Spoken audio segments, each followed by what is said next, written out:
அதை விட்டுட்டு நீங்க பாட்டுக்கு அமுவை திட்டுறீங்க. நான் இப்ப அனுப்புனங்காட்டி என்ன நடந்துருச்சு? அவங்களுக்கு வர இந்த ஆபத்தை சேகர் தடுத்துட்டான், அவ்வளவுதானே. இதுல என்னமோ குடிய முழுகி போன மாதிரி இப்படி பேசுறீங்க நீங்க. அதானே, இப்ப நல்லா தானே நடந்திருக்கு. இருக்கிறதுக்கு இவ்ளோ கோவப்படுற? அதுவும் இல்லாம நீ கோவப்படுறதுல அர்த்தமே இல்ல சத்யா. முதல்ல யார்கிட்ட வந்து அவ சொன்னா? உன்கிட்ட தானே சொன்னா காது வலிக்குதுன்னு. நீ காது கொடுத்து கேட்கவே இல்ல. பெத்தவங்களே கண்டுக்கல, அலட்சியப்படுத்தினா அந்த பிள்ளை எங்க போகும்?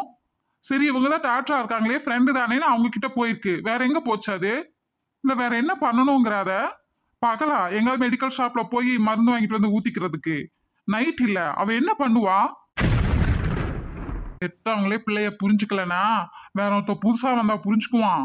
அவளை பெத்துக்கிட்ட நீங்களே அலட்சியப்படுத்தினா, கேவலப்படுத்தி அவமானப்படுத்தினா கூட வாழ்ந்து காட்டணும்னு ஒரு வெறி வரும். ஆனா அலட்சியப்படுத்தினா இவங்களுக்கு நம்ம முக்கியம் இல்ல, தேவையில்லை அப்படின்னு சொல்லி அவளுக்கு உங்க மேல வெறுப்பு தான் வரும்.